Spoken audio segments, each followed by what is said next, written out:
If the universe were infinite, eternal, static, and filled everywhere with stars, the night sky would not be dark.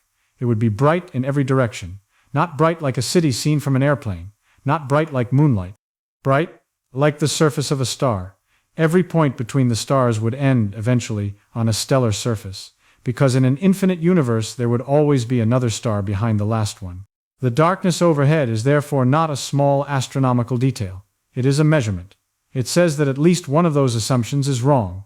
The mistake is so ordinary that it hides in plain sight. We look up and see blackness. Then we say that space is empty, but that is not what the darkness means. Empty space is not the explanation. The explanation has to survive a calculation, because in a universe filled with stars, distance alone does not save you. A distant star is fainter, yes, but there are more distant stars. The faintness and the number increase in exactly opposite ways. That is the trap. That is why this problem is not poetic, it is arithmetic. Take a sphere around Earth with radius r, fill space with stars at some average density. Not the real clumpy universe yet. A clean model, a physicist's model. Stars spread uniformly in all directions. Each star has some average luminosity, meaning power radiated in watts. If a star is at distance r, the light reaching you from that star is its luminosity divided by 4 pi r squared. That is the inverse square law. The same light spreads over the surface of a sphere, and the surface area of a sphere is 4 pi r squared, twice as far away, 4 times the area, 1/4 the brightness. Simple. Now look at the shell of space at that same radius r.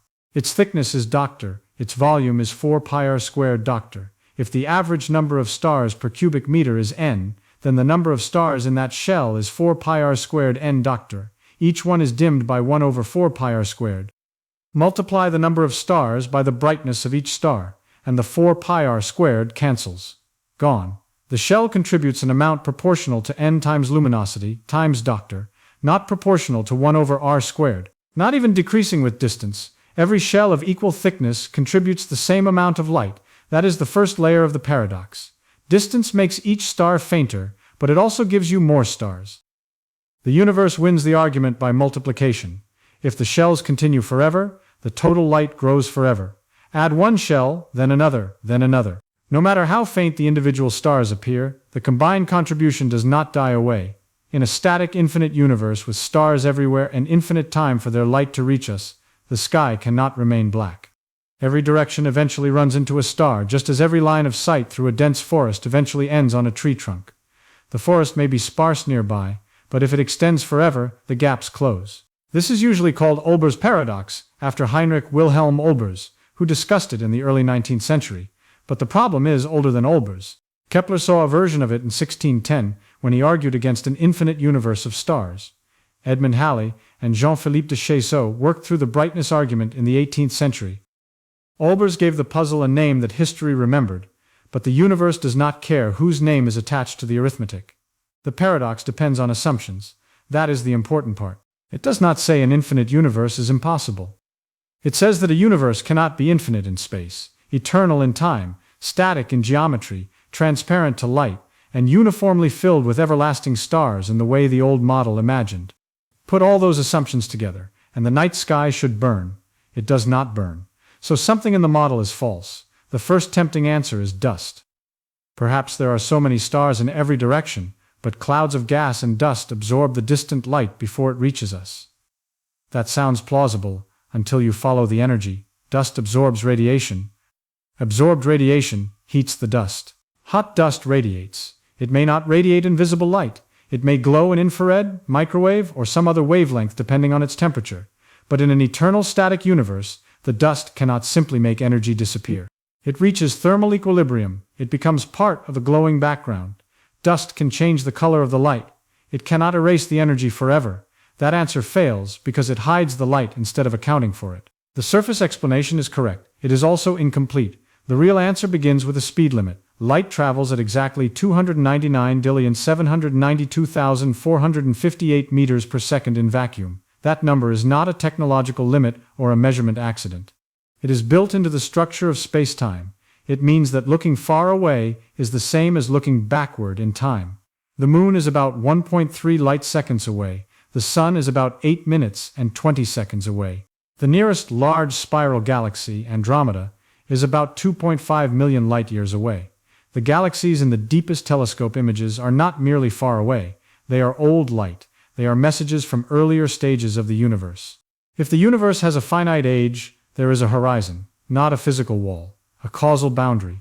Light from regions beyond that boundary has not had enough time to reach us. The universe may contain more stars beyond what we can see.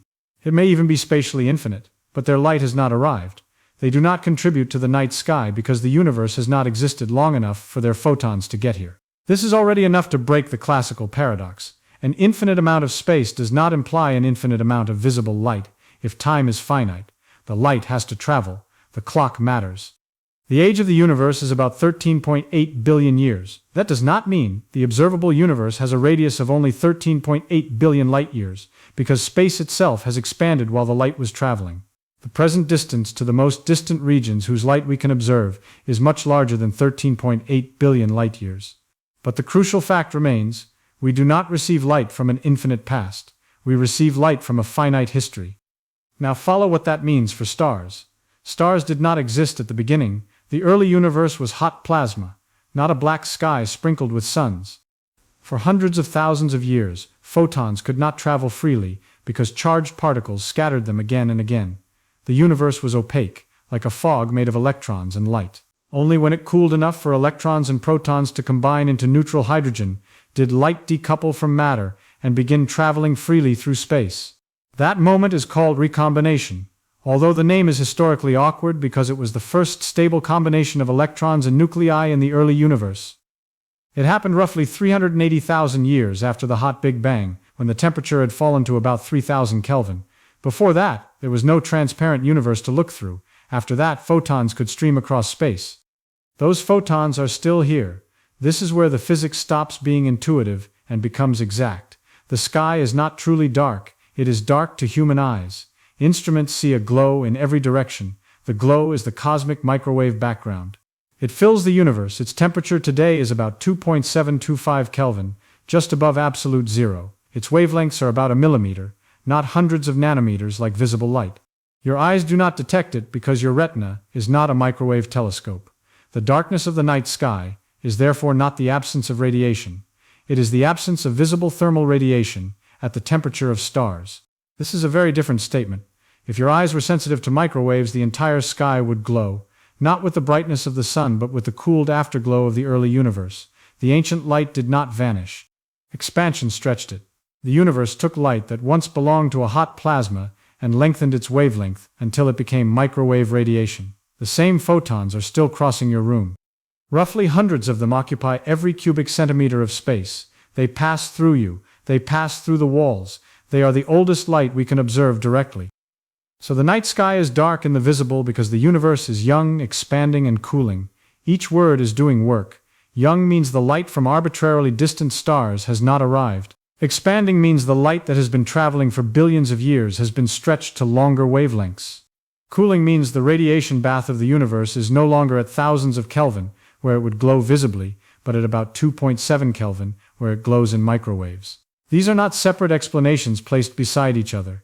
They are one mechanism seen from three angles. The expansion is not ordinary motion through pre-existing space. Galaxies are not flying through space like fragments from an explosion into emptiness.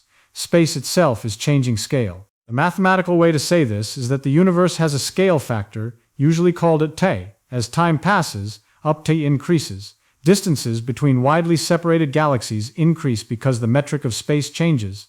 Light traveling through that expanding geometry has its wavelength stretched with the same scale factor.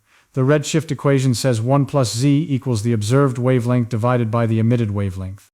It also equals the scale factor, now divided by the scale factor. Then spoken plainly, if space has stretched by a factor of 2 while a photon was traveling, the photon's wavelength has stretched by a factor of 2. A photon emitted as blue light can arrive as red light. A photon emitted as visible or infrared light in the early universe can arrive as microwave radiation. That stretching also reduces energy. The energy of a photon is h times f, where h is Planck's constant, 6.626070015 times 10 to the minus 34 joule seconds, and f is frequency in hertz. Longer wavelength means lower frequency. Lower frequency means lower energy. Expansion does not merely hide light by shifting its color, it reduces the energy each photon carries. This matters for Olbers' paradox because the old argument assumes a static universe. In a static universe, light travels through space without the space itself changing the wavelength. In an expanding universe, the energy received from distant sources is reduced by redshift. The rate at which photons arrive is also reduced because cosmic time dilation stretches the arrival interval. The brightness of distant galaxies is therefore diminished beyond the simple inverse square law. But redshift alone is not the deepest answer. A universe that had existed forever and expanded forever with stars shining forever would still require a careful energy accounting. The finite age of luminous sources matters. Stars have lifetimes. Galaxies evolve. The first stars formed only after the universe had cooled and structure had grown under gravity. There has not been an eternity of starlight. The cosmic light budget is finite. The darkness is therefore historical. Every black patch between the stars is not just empty angle, it is evidence that the universe has a past.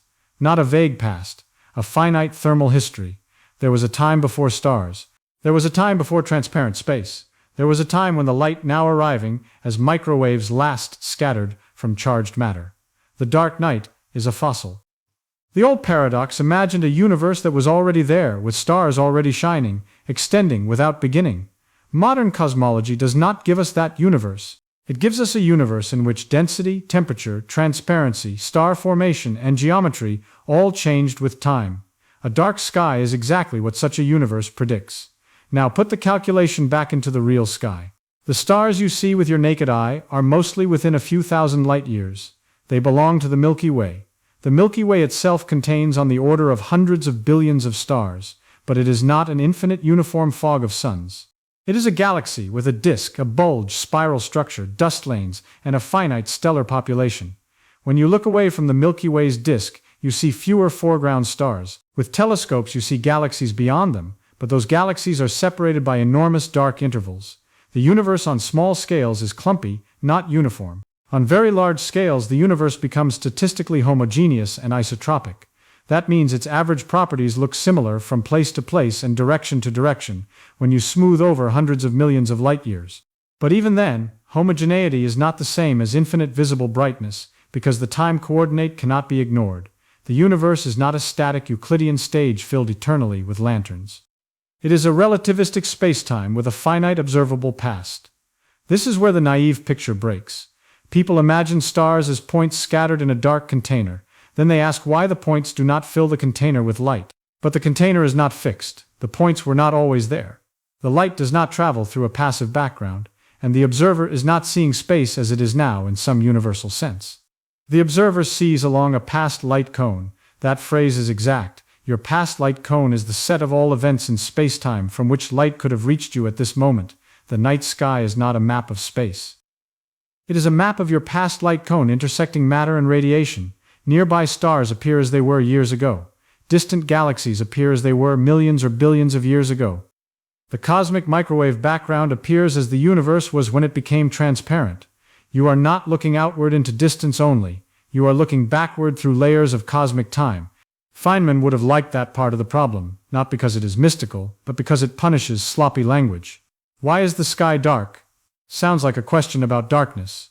It is actually a question about boundary conditions. What universe are you assuming? Static or expanding? Eternal or finite in age? Transparent forever or transparent after recombination? Sources, eternal or evolving? Geometry, Euclidean or relativistic? Once the assumptions are stated, the paradox either appears or disappears. That was Feynman's kind of discipline. He did not treat a label as an explanation. Calling the problem Olbers Paradox explains nothing. Saying because the universe expands explains only part of it. The work is to trace the mechanism until the words can be replaced by quantities. The number of stars in a shell, the inverse square law, the finite speed of light, the age of the universe, the scale factor, the redshift, the temperature of the background radiation. The test of understanding is whether the darkness can be calculated. There is a small, Feynman-like trick here. Do not begin with the whole universe. Begin with the simplest universe that creates the paradox. Infinite space, uniform star density, static geometry, eternal time, transparent medium, identical average stars. Then add one fact at a time and watch which facts break the conclusion. Finite galaxy size breaks the local version. Finite stellar lifetimes weaken the eternal version. Finite cosmic age cuts off the infinite shells. Expansion stretches and dims the light. Recombination tells you why the oldest light is microwave radiation instead of visible fire. Each correction removes a false infinity. The night sky is dark because the universe has not had enough time to fill it with starlight, and because the oldest light has been stretched out of the visible range. That sentence is true, but it is too compressed. It hides the machinery. The machinery is that a static, infinite universe produces a divergent brightness integral, while an evolving universe gives a finite radiation background with a spectrum set by its thermal history and expansion. The word divergent matters. In the classical model, if every shell contributes the same amount of light, then the total brightness is the integral of a constant over infinite distance. A constant integrated from 0 to infinity diverges. It has no finite answer. The theory predicts too much light, not a little too much. Infinitely too much. Or, in the surface brightness version, a sky as bright as stellar photospheres. That is a fatal prediction. Modern cosmology replaces that infinite integral with a finite past light cone. The integral does not run to infinite time. It runs back through the actual history of the universe. Along the way, source density changes, star formation changes, photon energies redshift, arrival rates dilate, and before recombination the universe is not transparent. The answer becomes finite, the sky becomes dark. And here is what experiment found. In 1964, Arno Penzias and Robert Wilson were working with the Holmdel-Horn antenna at Bell Telephone Laboratories in New Jersey. They were trying to understand a persistent excess noise in a radio receiver. The frequency was about 4080 MHz, corresponding to a wavelength of about 7.35 centimeters. They checked the instrument. They removed sources of interference. They cleaned pigeon droppings from the antenna. The noise remained. It came from every direction. At nearly the same time, Robert Dick, James Peebles, Peter Roll, and David Wilkinson at Princeton were preparing to look for relic radiation from the hot early universe. The theoretical idea had been developed earlier by George Gamow, Ralph Alpher, and Robert Herman in the late 1940s. A hot early universe should leave behind cooled radiation. Expansion should stretch it into the microwave range. Penzias and Wilson had found it accidentally. Their 1965 paper was titled A Measurement of Excess Antenna Temperature at 4080 Max Crash. The companion Princeton paper explained the cosmological meaning. The excess antenna temperature was not local dirt, not galactic emission, not equipment failure. It was the cosmic microwave background. Penzias and Wilson received the Nobel Prize in Physics in 1978. That discovery changed the darkness of the sky from an absence into a spectrum. The sky is not dark because there is nothing there. The sky is dark because the radiation that fills it has a blackbody temperature of about 2.725 Kelvin. A black body at 5800 Kelvin glows like the surface of the sun, with much of its power in visible wavelengths. A black body at 3000 Kelvin would glow reddish-white or orange to human eyes. A black body at 2.725 Kelvin peaks in the microwave region. It is everywhere, but not visible. Wien's displacement law says the peak wavelength of blackbody radiation in meters is approximately 2.8977771955 times 10 to the minus 3 meter Kelvin divided by the temperature in Kelvin. For a temperature of 2.725 Kelvin, that gives about 1.06 millimeters. 1 millimeter light is not light your eyes can see. Visible light runs roughly from 400 to 700 nanometers, less than 1,000th of a millimeter. The old fire of the universe has been stretched by about a factor of 1,000. This is the part that should make the original question feel different. If you ask why the night sky is dark, the answer is not that the universe failed to produce light. It produced a sky-filling light. It produced light so thoroughly that every direction carries it. But expansion changed its wavelength. The universe did not remove the glow. It moved the glow out of human vision. The darkness is biological as much as cosmological. Human eyes evolved under the sun, sensitive to the narrow band of wavelengths that pass through Earth's atmosphere and are useful for life on this planet. The universe is under no obligation to place its oldest radiation in that band. A microwave telescope sees a different sky. A radio telescope sees structure invisible to the eye. An infrared telescope sees dust glowing where visible light is blocked. Darkness is not a single physical condition. It is a statement about detector response. But that does not weaken the paradox. It sharpens it. The question becomes, why is the sky not filled with visible radiation at the temperature of stars? And the answer is that visible starlight has had only a finite time to accumulate from a finite population of luminous sources in an expanding universe that drains photon energy through redshift. There is another trap here. The Big Bang was not an explosion at a point in already dark space. That picture ruins the reasoning. The Big Bang was a hot, dense state of space itself. The cosmic microwave background did not come from a distant shell expanding into emptiness. It comes from every direction because every direction points back to the hot early state. The surface we see as the CMB is not the edge of the universe. It is the edge of the transparent universe. Beyond it in time, the universe was opaque to light. So when we look between stars and galaxies, the deepest background is not blackness. It is the last scattering surface. We cannot see visible light from earlier than that, because earlier photons were constantly scattered by free electrons. The universe before recombination was like a glowing fog, not because it contained fog droplets, but because charged particles prevented light from traveling freely. Once neutral atoms formed, the fog cleared. The released photons became the CMB.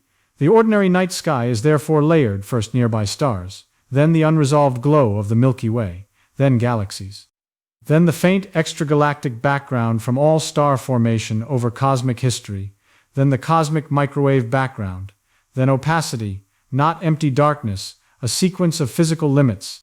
The reason the stars do not fill every point in visible light is that stars are latecomers. The first stars formed after gravity amplified tiny density fluctuations left from the early universe. Those fluctuations are visible in the CMB as temperature differences at the level of about 1 part in 100,000. Slightly denser regions pulled in more matter. Over time they became galaxies, clusters, filaments, and the cosmic web. Starlight is a product of structure formation, not an eternal background condition. This is why the phrase billions of stars in every direction is misleading. There are billions of stars in galaxies, and billions of galaxies in the observable universe. But in every direction does not mean on every line of sight at every distance with infinite history. Stars occupy tiny angular areas. Galaxies occupy more, but still not enough to cover the sky in visible light when limited by age, evolution, and expansion. The sky looks dark because most lines of sight between nearby stars pass through enormous distances before encountering luminous matter, and the farther they go, the more they enter earlier cosmic time. The universe is rich, but not infinitely old. If the Milky Way were all that existed, the sky would still be dark because our galaxy is finite and flattened. If the universe contained infinitely many galaxies, but had begun a finite time ago, the sky would still be dark because only a finite past light cone contributes. If the universe had emitted a hot early glow, that glow would not necessarily be visible today because expansion changes its wavelength. The observed sky is the result of all three facts. Now the synthesis becomes simple. The inverse square law says distance alone cannot explain the darkness in an eternal infinite static universe. The finite speed of light says distant regions require time to contribute. The finite age of the universe says there has not been enough time for infinitely distant light to arrive. Cosmic expansion says the light that does arrive from great distances is redshifted and weakened. Recombination says the oldest freely traveling light began when the universe became transparent, and its temperature today is microwave, not visible. Stellar evolution says stars have not been shining forever. The dark sky is what remains after the false eternities are removed. This is also why the paradox was historically so important. Before modern cosmology, a dark night seemed ordinary. After the calculation, it became evidence against a certain kind of universe, not evidence against vastness, not evidence against many stars, evidence against a static, eternal, uniformly luminous cosmos. A child can notice the darkness. A calculation reveals what the child has measured. There is a philosophical consequence here, but it is not vague. The universe is not arranged according to what direct perception suggests. Your eyes report black space between stars. The calculation says that blackness contains information about the age, expansion, thermal history, and transparency of the universe. The eye sees absence. Physics sees a boundary condition.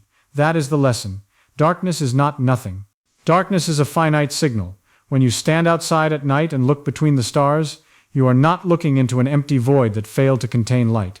You are looking through a universe that had a beginning hot enough to glow, old enough to build galaxies, young enough that not all light has arrived, and large enough that expansion has stretched its first light into microwaves.